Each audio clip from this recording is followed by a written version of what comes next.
Another school kidnapping in northern Nigeria, another release, another denial of ransom payments. The freeing of 279 girls in Zamfara state means relief for parents and concern over what's now becoming a pattern. We're far from 2014 when the whole planet picked up on the hashtag #BringBackOurGirls with the abduction of the Chibok schoolgirls by Boko Haram in the Northeast. Now, it's all of the North, and it's not about ideology. It seems to be strictly business. How to shut down the cottage industry that's become the mass abduction of boarding school pupils. President Muhammadu Buhari, himself from the North, recently purged his military command in the face of the outcry and called out state governors. But is a military approach what's needed to get to the root of the matter? Once again, we're back to asking what it will take to help develop the North of Africa's most populous nation. Today in the France 24 debate, we're looking at Nigeria's wave of school kidnappings. With us, academic and consultant Emmanuel Iga. How are you, sir? Very fine. Thank you for having me. Thanks for joining us. Thanks as well to Blessing Iboma, president of the advocacy group Hope Up for Refugees. Welcome to the show. Thank you very much. All right. Thank you. We also want to welcome from Warsaw, Drew Hinshaw, senior reporter at the Wall Street Journal. Congratulations on the release of your new book. You're the co-author of Bring Back Our Girls, the untold story of the global search for Nigeria's missing schoolgirls. Thanks for having me. Thank you. The France 24 debate on Facebook and Twitter, hashtag F24debate. Yeah, all 279 schoolgirls safe and sound. It's the third such mass kidnapping in less than 3 months. Jean-Emile Jamin has more. Back safe and unharmed, now free to reunite with their loved ones. These were just some of the almost 300 girls released on Tuesday after they were kidnapped by gunmen from their school in a remote Nigerian village last week. For some, the emotion was too much to bear, having feared the worst for their daughters. I'm happy. Most of the girls appeared to be unharmed, but at least a dozen were sent to hospital for treatment. Most of us got injured on our feet and we could not continue walking. So our captors said they would shoot anybody who did not continue to move.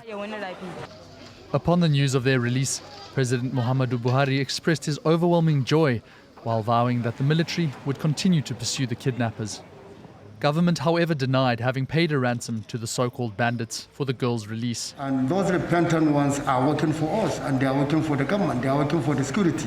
So we're going to continue with that process because not all of them that are bad, like the one that we use to secure the release of these children. This was just the latest in a series of abductions endured by school children in northern and central Nigeria. More than 600 students have been kidnapped in separate incidents over the past 3 months. On Friday, 27 teenage boys were set free, having been taken from their school in Niger State 2 weeks ago, while in December, the kidnapping and later release of more than 300 boys from a school in Kankara triggered widespread outrage, also bringing back memories of the abduction of hundreds of Chibok schoolgirls by jihadists in 2014. Yeah, no ransom paid, insist authorities, but that claim met with skepticism, particularly following a tweet last week by President Buhari warning state governments against, quote, rewarding bandits with money and vehicles. State and local governments must also play their part, he goes on to say, by being proactive and improving security in and around schools. Who is he referring to when he talks about rewarding the bandits with money and vehicles? What's he referring to there? Well, we had the initial kidnapping, mass kidnapping that was done in 2014. You talked about it in the introduction. That was that of the Chibok girls. That was done by Boko Haram, and it was an ideology-based, motivated by ideology-based kidnapping, let me say. Now we are having this new layer of kidnapping that is becoming more and more frequent, and the government seems to be saying these kidnappings are being done by what they call bandits. Bandits. So they are supposed to be like criminals, ordinary criminals. And if you look at the pattern, as you said, it's becoming very frequent and sustained. So in less than 3 months, we've had more than 4 mass kidnappings that have taken place, and hundreds of schoolgirls involved, and passengers traveling from city to city involved. And each time we get negotiations that are done and that lead to the release of the entire hostages in most cases, except that in the case of the 27 boys, I think they talked about one of the boys that was killed. So if they are kidnapping very frequently in a sustained manner and releases are taking place, then there is something like something that is motivating. So what is it motivating? And Nigerians don't see anything else than probably money changing hands to these so-called bandits, these criminals, behind the scene, although the government is saying we don't pay ransoms. So if Buhari, the president, is talking about, well, this no rewarding, etc., he's talking about the so-called bandits. So we are still waiting for a clear definition of who these bandits are. So we're still waiting for a clear definition. Blessing Iboma, do you agree with President Buhari when he says that the state governments must review their policy of rewarding bandits with money and vehicles? I do, because, I mean, the governor of Zamfara, he actually made a statement that when the repented bandit comes out and surrender their arms, they'll be sponsored with money and they'll be given home because they've decided to end such acts. But I believe the governor have to take an action, not rewarding them with money, but they should be kept within the prison, not being fed with money and houses. And that is not a way to give away to repented bandits. You saw in that report the relief on that I did in face. You know, if you're one of the parents, you're desperate. You'll do anything, right, to have your children released. I will, especially as a mother. I will. I mean, in the North alone, it's very discouraging to see what is happening right now, because the women themselves are not encouraged to go to school. The northern side, 47% are mostly out of school. More than half of the girls are out of school. So having the bandit, having COVID, it's not encouraging. It's not a way out. Drew Hinshaw, why is this happening now? There's the security forces don't have control. People can kidnap hundreds of boys or schoolgirls, and whether you pay a ransom, there's no consequences. There's no justice. You know, Boko Haram kidnapped 276 schoolgirls. That was nearly 7 years ago. The government paid a €3 million ransom to return 103 of them. You know, you can understand the ethical dilemma there, but the fact stands that the people who did that remain at large. There's no justice. There's no consequences for this behavior. All right, one of the measures that's been taken in the last 24 hours is the government imposing a no-fly zone over Zamfara state. Authorities warning against bandits using the ill-gotten gains from local gold mines to ship weapons and fly out precious metals. Does that sound plausible to you, Drew Hinshaw? I don't know. I don't know. What seems clear here is that there's a pattern of these are becoming express kidnappings. Every other day, you know, there's 3 kidnappings in 2 months. They're resolved within 48 hours. We know some kind of ransom's paid because the schoolgirls of this latest one told our colleagues in Nigeria that, you know, their captors were celebrating, firing guns in the air, saying the money had been delivered. So I don't know what the ransom is. In some of these cases, it seems to have been the equivalent of tens of thousands of euros. The amount almost is inconsequential compared to the fact that you can do this and get away with it and do it again and again and again. get away with it again and again. I want at this point to bring in from the Nigerian capital, Abuja, consultant Najima Animashaun. Thank you for joining us here in the France 24 debate. Your reaction to what you just heard there from Drew Hinshaw. Well, thank you for having me, Francois. It's a pleasure to be on your show. One of the interesting things about the kidnappings, there have been 2 kidnappings recently of schoolgirls, one in Niger State and the other in Zamfara State. And those 2 states, along with Kebbi and Osun states, are the gold mining centers of Nigeria. Now, one of the things about gold mining is that it's largely artisanal mining and that it has a lot of money laundering associated with it. One of the reasons why the government has shut down the airspace around Zamfara is that we do know that light aircraft are flown in and they land on the road leading out of Gusau between Jibia and Gusau, where the gold mining areas are, which is not far from where these girls were kidnapped. And they pick up gold in the middle of the night and then take it back to the Middle East. So for a no-fly zone, it's probably the only way the government is actually going to be able to monitor this and also stop gold mining. Now, we know that Nigeria produces unrecorded through records from the destinations where Nigerian gold ends up, mainly Dubai, that Nigeria exports approximately 18,000 kilograms of gold. And 1 kilogram is approximately $60,000. So you can imagine the kind of money that's involved in this and the ease at which it can be translated into weapons. And Najim, connect the dots for us, if you will, between the smuggling of artisanal gold done by panhandlers and these kidnappings. Well, it's not so much the panhandlers anymore.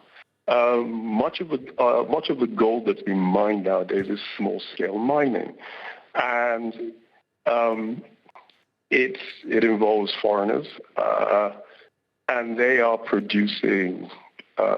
6 years ago, we were producing about 6,000 kilograms. That was before the mechanization came in and the big earth movers. And so you have strips of land now that are 30, 40 meters deep. And so you've got not so much artisanal miners, although they compete with these mechanized miners. But ultimately what you have is that these artisanal miners, when they make their gold or they pan their gold, do have income that other people want. And there's been a lot of kidnapping in the artisanal mining areas all over Nigeria, not just in Zamfara and not just in Niger State, although those 2 places happen to be the center of kidnapping for that region. But in parts of Kebbi State, particularly where there is gold, in an area in Kebbi State called Yaoudi, you will find that it is incredibly difficult to drive through that area without a lot of security concerns. In the state of Osun, in the southwest, where it's actually a little bit better, there are still kidnappings there, and a Chinese miner recently was abducted. Another Chinese miner was injured severely in a fracas with locals.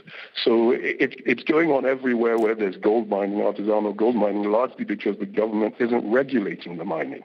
And that's a real problem because Nigeria has actually had its first commercial gold mine operating with a Canadian company that is listed on the Toronto Stock Exchange. So the opportunity to transform that sector into a properly regulated and a properly functioning sector is there, if only the government would actually step up its regulation and operations of artisanal miners.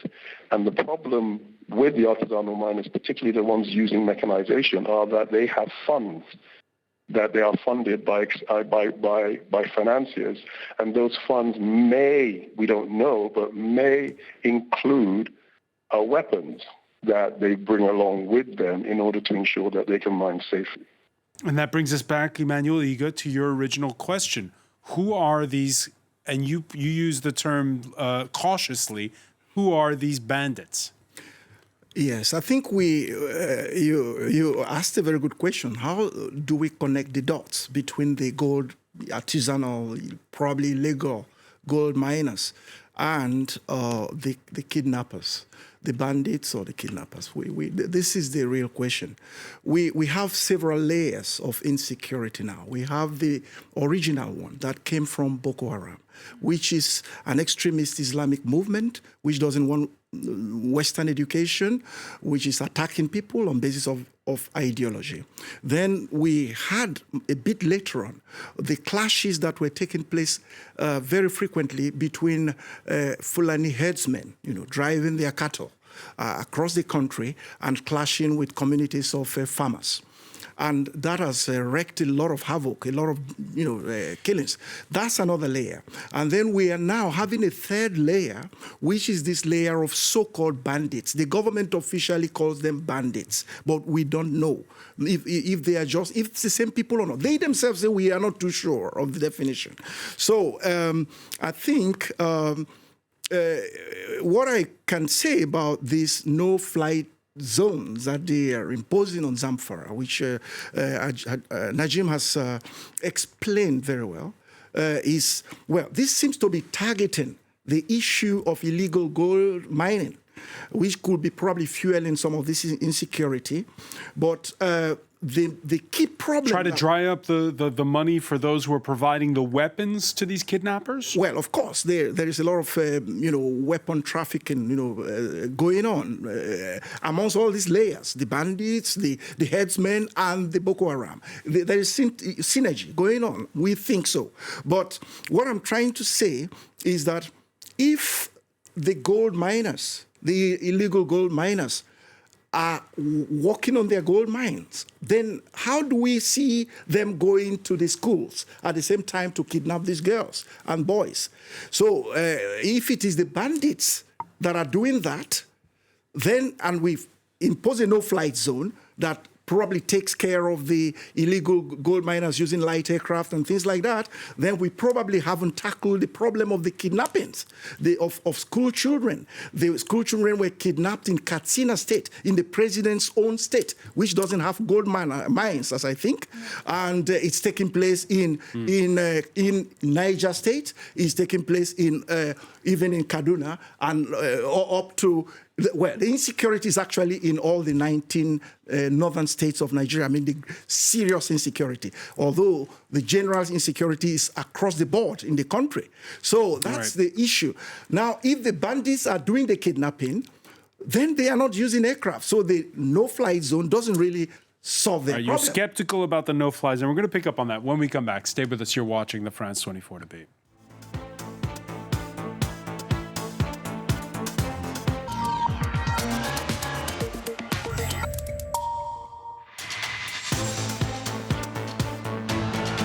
Welcome back, or welcome if you're just joining us. It's the France 24 debate, and we're looking at the grim cottage industry that seems to be kidnappings for ransom, the kidnappings for ransom of school children. The latest instance ending well for 279 girls in Zamfara state in the northwest of Nigeria.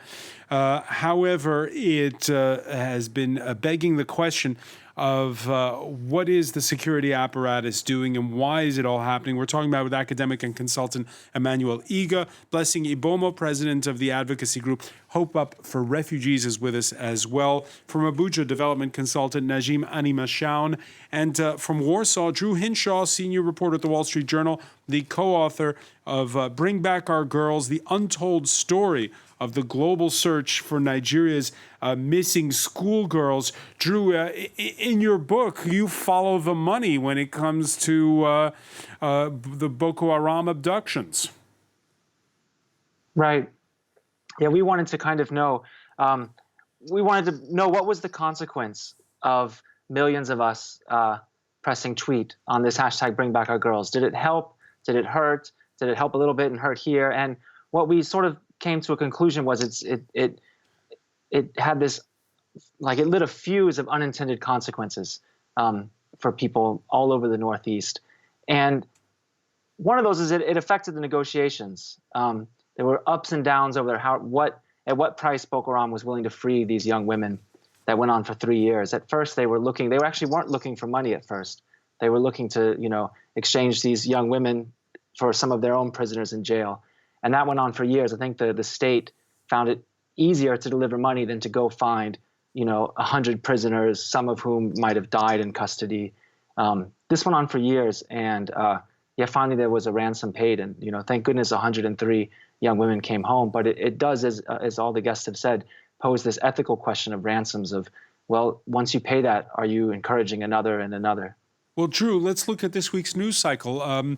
We've had the latest releases of girls competing with the story of this daring raid by jihadist insurgents in the Northeast. At least 6 killed in Dikwa, that's in Borno State, in an attack that started late on Monday with militants holding a part of the city until midday on Tuesday. And according to aid workers, directly targeting aid facilities in a town where nearly 3/4 of the population is displaced people. You asked the question sitting here in Paris, Drew, is that an attack for ideological purposes, or is that to try to get the hands on the aid? I think all this is so mixed up. These ideological movements also need to feed their members and raise money. It's so mixed up. The Red Cross has been targeted again and again.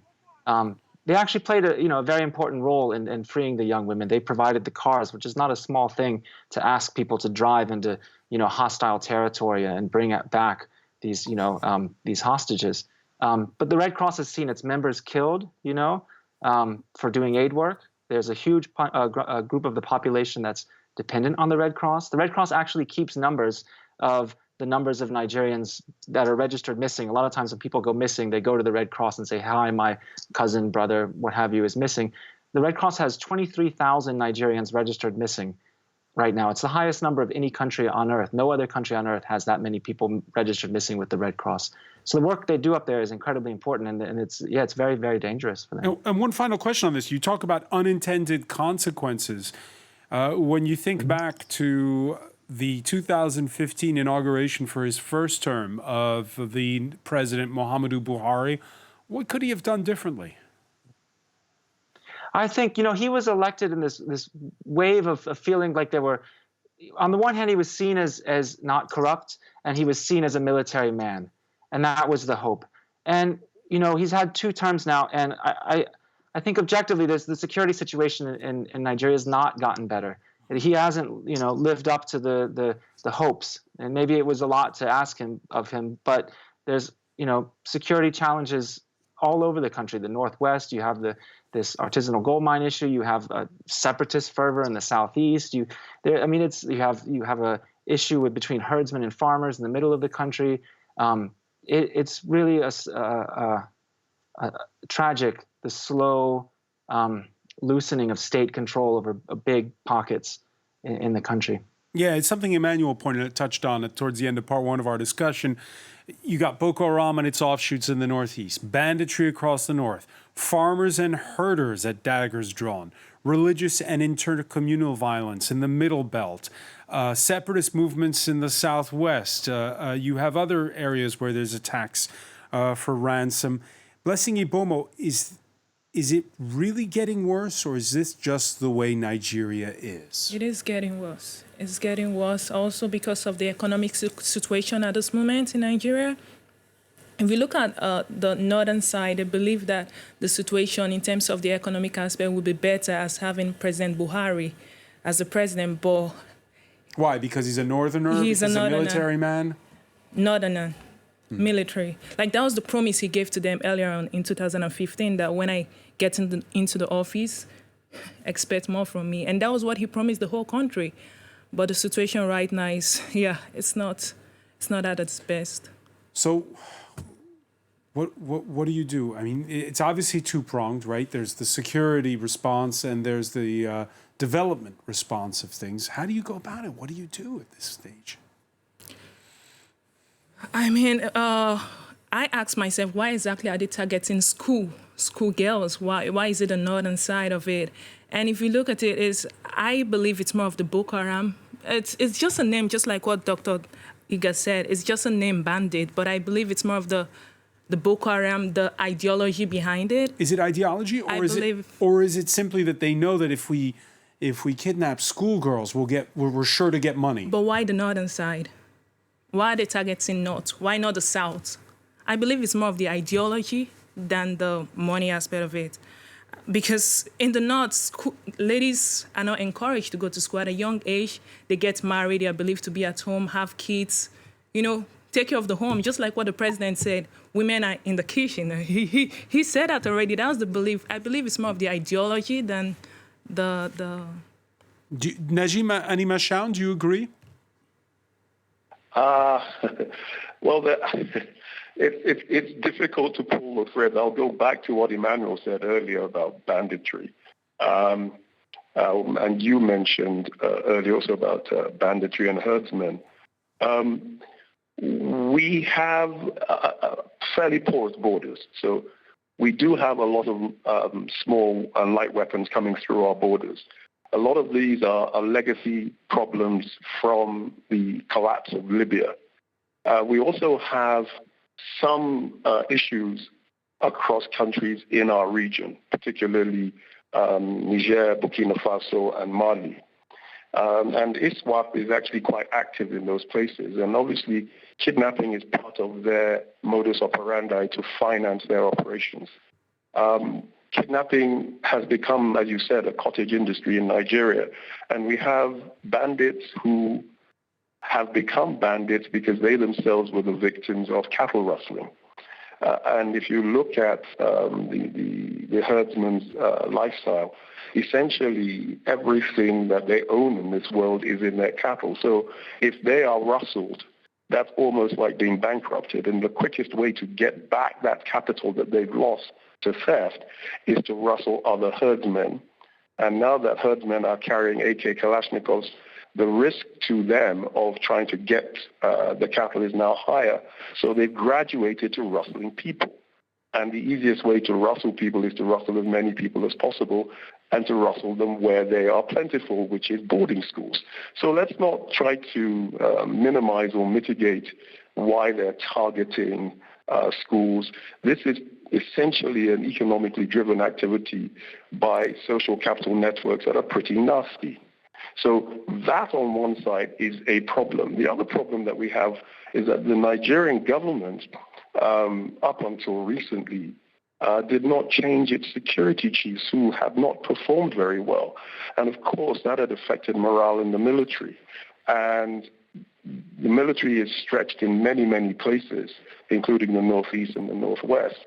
But when you have service chiefs that don't really command the confidence of the men who are doing the fighting, it does affect the performance in the field. So that's another layer of the issue that we're dealing with. We also have a political class that is essentially inert at the moment because they don't really know what to do. We've got a National Assembly that has not been very active in actually promoting legislation or initiatives to deal with this. We have a government, an executive that doesn't want to make the difficult decisions relating to the economy so that we can actually fix the problems that are affecting us. We've got an education system that has not addressed the population growth or the needs and the skill requirements of the population that we have now, many of whom have left school or left university and not able to find jobs. So you put all of that together with a fairly large demographic bulge, you do have all the indicators that create the problems that we are seeing today. And to Blessing's point that why is this happening just in the north? You mentioned that the herders versus the farmers is one aspect of it, but do you agree with her when she says that it is partly ideology? I won't rule out ideology, but I don't think, it's easier to kidnap girls from a boarding school. It's a lot easier than it is to kidnap girls from a day school. It's also easier to kidnap girls from a boarding school that's in a remote part of the country, and the more remote parts of the country are in the north. Right. So I agree with Blessing, but I don't think that's really a motivating factor. It'll be difficult for bandits to move out of their area to another state like in the southwest and kidnap girls in a girls' school in the southwest. It would really be difficult because they'd have to move them very long distances, and the chances of them getting caught and the logistics of it are much higher. All right, but let's pick up on that point. Nigeria's female literacy rate at 53%. It's very low by European standards, but it's among the highest in West Africa. And if you look at the chart, the numbers plummet the further north you get, the closer you get to neighboring Niger and Chad, which, by the way, in 2018, we're on 23% female literacy for Niger and 14% for Chad. So the further north you go, the worse it is, Blessing. Two quick questions for this. First of all, explain for our viewers boarding schools. Why is it so big in Nigeria? I went to boarding school. From my primary school, I was in boarding school. And in Nigeria, most parents are always very busy. I personally, my parents took me to boarding school because they're very, very busy. And boarding school, it's a place where you can be within the school environment and also feel at home. In the northern side, parents feel, you have to go to the farm, you're busy throughout the whole day. So boarding school is like a home where the kids can stay together, learn. And it's not a system where you can easily get a house help like in France or in Europe. So it's well encouraged within Nigeria. And if what's been going on discourages parents from putting their kids in boarding schools, what's that going to mean?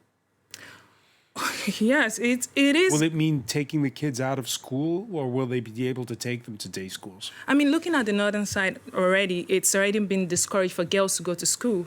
So with the situation going on right now, it's going to stop them from thinking about it because they're already at risk. I want to take my child to a school and I'm scared. I might get a phone call. She's being kidnapped. So it's definitely going to stop girls or children in particular from going to school, not just, Emmanuel Iga? Yes, one very quick to bounce on what Blessing just said. I think this general atmosphere of fear for our children is there all over the north now. It's been entrenched. And it's all over the country, but it's particularly concentrated in the north. And it is not being eased by certain declarations that we hear from the authorities. Like the minister, the Federal Minister of Defense, recently declaring that, Nigerians should rise up and fight back against these criminals. Yeah, we're getting mixed messages because on the one hand, they shouldn't be cowards. So this I'm quoting the Federal Minister. So that means more. So in short, the authorities are saying we are no more capable of protecting the lives and properties of the people of this nation, which is their primary constitutional duty. And they are saying, you do the job for yourself. Drew Henshaw, right now, we've done shows on this very set talking about what's going on in Mali and Burkina Faso, where these self-defense militias in places pop up. They seem like a great idea at first because they are motivated, but then it's more weapons and it turns into a new problem. Yeah, you have that in the north. You have that especially in the northeast. The civilian JTF, it's called. These are young men who felt like the state's not really able to pinpoint who is Boko Haram and who isn't. So let's go. Let's do the job for them. There's a lot of human rights abuses, accusations against that group. I mean, at a certain point, it becomes, you're talking about people who have been living in a really traumatic situation, who are afraid for their children, afraid for their own lives, arming them. You don't have to be, you don't need a doctorate in sociology to see that this could go to a bad place. Yeah. There was a tipping point in terms of the international community paying attention back in 2014. We had this week the UN Refugee Agency flagging the fleeing of more Nigerians across the northern border. The Maradi region in southern Niger now hosting nearly 100,000 displaced people, including 77,000 Nigerian refugees. And the UNHCR describing relentless attacks in Katsina, Sokoto, Zamfara states. So, Drew Henshaw, again, you cautioned earlier about what it means when the international community gets involved. Are we reaching a new tipping point now?